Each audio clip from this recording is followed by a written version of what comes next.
Hello everyone. ఇవాళ మనతో పాటు ఉన్నారు సీనియర్ జర్నలిస్ట్ దాము బాలాజీ గారు. వారితో మాట్లాడదాం. సార్ నమస్తే సార్. నమస్తే. సార్ నయనతార ధనుష్‌కి వ్యతిరేకంగా ఒక 3 పేజీల లెటర్ రాసిందని చెప్పేసి మనకి న్యూస్ వస్తుంది. అసలు ఏంటి సార్ తను లెటర్ రాయడానికి వెనుక కారణం?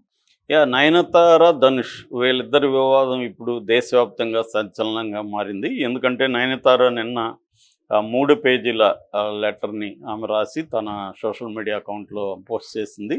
దీని పట్ల ఇప్పుడు తమిళ సమాజం 2గా విడిపోయింది.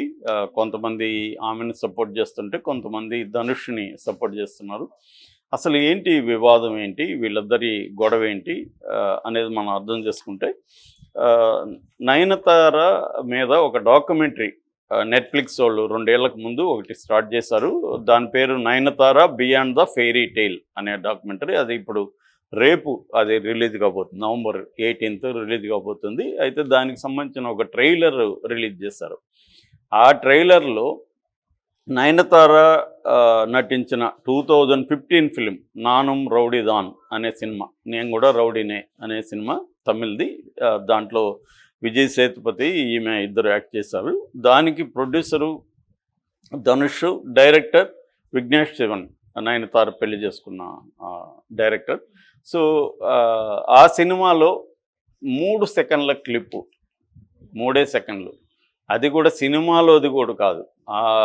'నానుమ్ రౌడీదాన్' సినిమా షూటింగ్లో తన సెల్ ఫోన్తో తీసిన బీటీఎస్ క్లిప్ అంటారు. బీటీఎస్ అంటే బిహైండ్ ద సీన్స్ క్లిప్ అనమాట. ఆ క్లిప్పు 3 సెకండ్లు వాడారు అంతే.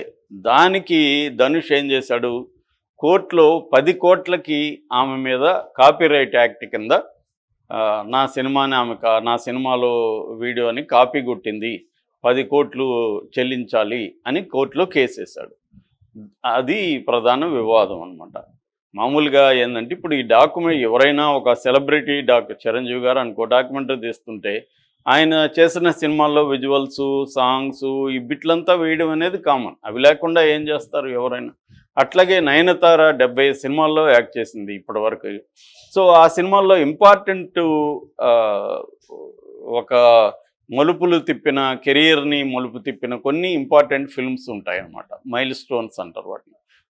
అటువంటి ఒక మైల్ స్టోన్ సినిమాలలో 'నాను రౌడీదామ్' కూడా ఇంపార్టెంట్. ఆమె వ్యక్తిగత జీవితంలో అది ఇంపార్టెంట్, కెరియర్ పరంగానూ ఇంపార్టెంట్. వ్యక్తిగత జీవితంలో ఎందుకు, విఘ్నేష్ శివన్తో లవ్లో పడింది అప్పుడే.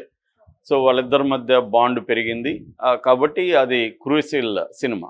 అట్లాగే తనకి మంచి పేరు వచ్చింది ఆ సినిమాతో. ఈమెకి ఒక నెక్స్ట్ స్టేజ్లోకి ఆమె వెళ్ళగలిగింది ఈ సినిమాతో 'నాను రౌడీదామ్'. కాబట్టి రెండోది ఏంటంటే అందులో లిరిక్స్ కానీ సాంగ్స్ కానీ ఈ డాక్యుమెంటరీకి చాలా ఇంపార్టెంట్ అనమాట. అంటే ఈమె గ్రోత్ ఏదైతే ఉందో, అంటే ఈమె పర్సనల్ లైఫ్ కావచ్చు, కెరియర్ కావచ్చు, డ్రీమ్స్ కావచ్చు, ఓవరాల్గా లైఫ్ కావచ్చు, దీన్ని డిపిక్ట్ చేయడానికి ఆ సాంగ్స్ బాగా సూట్ అవుతున్నాయి. అందుకని డాక్యుమెంటరీ తీస్తున్న నెట్‌ఫ్లిక్స్ వాళ్ళు ఏమడిగారంటే ఎన్ఓసి తీసుకోమన్నారు. ఈమె అందరి ప్రొడ్యూసర్ల దగ్గర ఎన్ఓసీలు తీసుకున్నది, కానీ ధనుష్ ఇవ్వలేదు. 2 ఏళ్ళుగా ధనుష్ అడుగుతుంటే ఇవ్వట్లేదు ఎన్ఓసి. ఎందుకు ధనుష్ ఇవ్వలేదు అంటే, ఈమెకు ధనుష్కు గొడవలు వచ్చాయి ఆ సినిమా అప్పుడు. గొడవలకు కారణం అనేది ఎవరి వెర్షన్ వాళ్ళు చెప్తారు. ధనుష్ బ్యాచ్ ఏం చెప్తున్నారంటే అది 6 కోట్ల బడ్జెట్ సినిమా, అది ఈమె విఘ్నేష్ శివన్ కలిసి దాన్ని 16 కోట్లకి పెంచేశారు. సో దానివల్ల ధనుష్కి లాస్ వచ్చింది 10 కోట్లు. కాబట్టి గొడవలైనాయి. అప్పటి నుంచి గొడవలైనాయి కాబట్టి తను ఇవ్వదలుచుకోలేదు అనేది వాళ్ళ ఆర్గ్యుమెంట్. ఈమెమంటుంది, ఈ లెటర్లో చాలా రాసింది ఈమె. ఈ లెటర్లో చాలా, అంటే లీగల్గా అతనికే రైట్ ఉందనేది కూడా ఈమెకు తెలుసు, కానీ మోరల్ యాంగిల్ నుంచి ఎక్కువ రాసింది.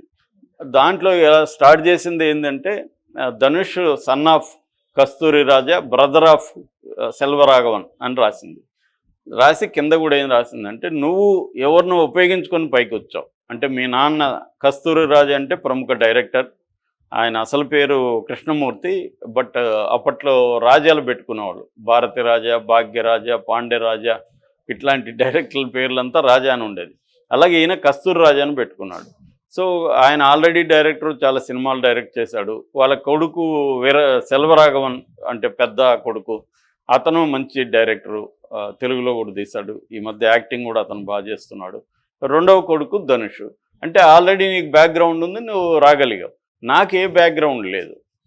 నేను అనేక కష్టాలు నష్టాలు కోర్చి నేను నా కెరియర్ని నిర్మించుకుంటా ఈ స్థాయికి వచ్చాను అని చెప్పింది. అది నిజమే. ఎందుకంటే ఆమెది కేరళ, డయానా మరియం కురియన్, సిరియన్ క్రిస్టియన్స్ వీళ్ళు. అయితే ఆమె పుట్టింది బెంగళూరులో. ఎందుకంటే వీళ్ళ నాన్న ఇండియన్ ఎయిర్ ఫోర్స్లో ఆఫీసరు. ఆయన అనేక ప్రాంతాలు తిరుగుతూ ఉండేవాడు. దాంతో ఫ్యామిలీ కూడా తిరగాల్సి వచ్చేది. అలాగే ఈమె బెంగళూరులో పుట్టినా కూడా ఎక్కువగా కేరళలోనే చదువుకునింది అనమాట. మార్తోమ్ కాలేజీలో ఈమె BA ఇంగ్లీష్ లిటరేచర్ చేసింది. జామ్నగర్, గుజరాత్ జామ్నగర్లో చదువుకునింది, ఢిల్లీలో చదువుకునింది. ఇలాగా అనేక టౌన్లలో ఈమె చదువుకునింది. అయితే చదువుకున్నప్పుడు మోడలింగ్ చేస్తుండేది. ఆ క్రమంలో ఈ ఒక డైరెక్టర్ ఈమెని చూశాడు. సత్యం అంతక్కాడని మలయాళ డైరెక్టర్. చూసి నా సినిమా అట్లా తీయబోతున్నాను, ఒక సినిమా నువ్వు యాక్ట్ చేస్తావని అడిగితే ఫస్ట్ ఇంట్రెస్ట్ లేదు. కానీ ఆల్రెడీ మోడలింగ్ చేస్తున్నావు కదా, అలాగే ఇది కూడా పెద్ద ఇది లేదు. సరే ఒక సినిమా చేద్దాం సరదాగా అని ఈమె ఒప్పుకునింది. అయితే ఈ డయానా మరియం కురియన్ అనే పేరు అంత బాగాలేదని అతను నయనతార అని పెట్టాడు అనమాట. అలాగే ఈమెకి నయనతార అనే పేరు వచ్చింది. మనసిక్ కరే అనే ఒక సినిమాలో ఈమె చేసింది. దాని తర్వాత అయ్యా, శరత్ కుమార్ అయ్యాలో పాపులర్ అయింది. తర్వాత మనకు తెలుసు చంద్రముఖి, రజనీకాంత్ పక్కన చంద్రముఖిలో యాక్ట్ చేయడం అనేది పాపులారిటీని బాగా తీసుకొచ్చింది. ఆ తర్వాత ఇంకా ఆమె కెరీర్ అనేది ఆమె పర్సనల్గాను ట్రాన్స్ఫర్మ్ అయింది. మనకి చంద్రముఖి నయనతారకి, ఇప్పుడు నయనతారకి చూస్తే అసలు ఎంత ట్రాన్స్ఫర్మ్ అయిందా అనిపిస్తుంది. అంతగా ట్రాన్స్ఫర్మ్ అయింది, కష్టపడింది, ఒక లేడీ సూపర్ స్టార్గా ఎదిగింది. ఇవన్నీ ఆమె గ్రోత్ ఉంది. సో అదంతా చెప్పుకునింది ఆమె. నేను ఎంత కష్టపడొచ్చాను అంటే కంపేర్ చేసింది ఇక్కడ.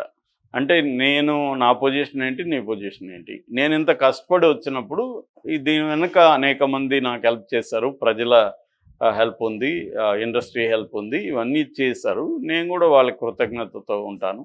అలాగే ఇప్పుడు నా సినిమా నేను అందరిని అడిగాను, అందరూ నో అబ్జెక్షన్ ఇచ్చారు. నువ్వు ఒకడే ఇవ్వలేదు. పోనీ నువ్వేమన్నా డబ్బులకి బిజినెస్ కాసిపడి నాది వాడుకుంటున్నావు కాబట్టి నాకు డబ్బులు అంటే నేను అర్థం చేసుకుంటా. అది కాదు, నీకు నా మీద గ్రడ్జ్ పెట్టుకొని ఇగోకి పోయి నాకు ఇంపార్టెంట్ లైఫ్లో నా మీద డాక్యుమెంటరీ తీస్తుంటే దాంట్లో నేను కొన్ని సెకండ్లు వాడుకుంటానంటే కూడా ఒప్పుకోకపోతే మేము ఇంకా విధి లేకుండా రీఎడిట్ చేయాల్సి వచ్చింది. వాడుకున్నదంతా తీసేసాము.